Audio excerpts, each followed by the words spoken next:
നിങ്ങൾ വിചാരിക്കുന്നുണ്ടാവും ഇതെന്താ സംഭവം എന്ന്. എല്ലാവർക്കും അറിയാമല്ലോ, ഇത് സ്റ്റാർ ഫ്രൂട്ടാണ്. നല്ല മധുരമുള്ള സ്റ്റാർ ഫ്രൂട്ട്, പുളിയുള്ളതല്ല. ഞാൻ കുറച്ച് പഴുത്ത സ്റ്റാർ ഫ്രൂട്ടും കുറച്ച് പച്ച സ്റ്റാർ ഫ്രൂട്ടും ഒക്കെ റെഡിയാക്കി വെക്കുകയാണ്. ഇതേ പച്ച എടുത്ത് ഇങ്ങനെ ചെറുതായിട്ടൊന്ന് നീളത്തിന് അരിഞ്ഞ് വെക്കുകയാണ്. മീൻകറിയിൽ ചേർക്കാനാണ്. ഏത് തരം മീൻകറി ഉണ്ടാക്കിയാലും ഇതുപോലെ ഒരു 2-3 സ്റ്റാർ ഫ്രൂട്ട് ഇട്ട് കൊടുത്താൽ നല്ലൊരു ടേസ്റ്റാണ്. ചെറിയൊരു മധുരമൊക്കെ ഉള്ളതുകൊണ്ട് എനിക്ക് ഭയങ്കര ഇഷ്ടമാണ്. എല്ലാവരുടെയും ഇഷ്ടം എനിക്കറിയില്ല.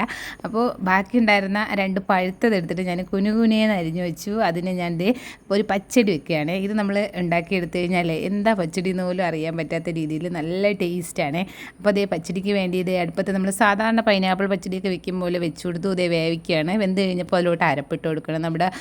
നമ്മൾ സാധാരണ പച്ചടിക്കൊക്കെ അരയ്ക്കുന്ന കടുവൊക്കെ അരച്ചിട്ടേ കുറച്ച് മുളപ്പൊടിയും മഞ്ഞൾപ്പൊടിയൊക്കെ അരച്ച് അതിലൂടെ തൈരൊക്കെ മിക്സ് ചെയ്ത് വെച്ചു. ഇതേ ചെറിയതായിട്ടൊന്ന് വരാൻ തുടങ്ങിയപ്പോൾ ഓഫ് ചെയ്തു.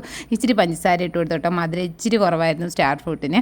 അപ്പോൾ അതൊന്ന് കടുവ് പൊടിച്ചും കൂടെ ഒഴിച്ച് കഴിഞ്ഞപ്പോഴേ നല്ല അടിപൊളി ഒരു പച്ചടി. ഇത് എന്നൊക്കെ സാധാരണ പെട്ടെന്ന് ഒരാൾ കഴിച്ചു നോക്കിയാൽ എന്താ പച്ചടി എന്ന് കൂടി മനസ്സിലാവില്ല. എന്തായാലും ഇതുപോലെ മധുരമുള്ള സ്റ്റാർ ഫ്രൂട്ട് ഒന്ന് മിസ്സാക്കി കളയില്ല.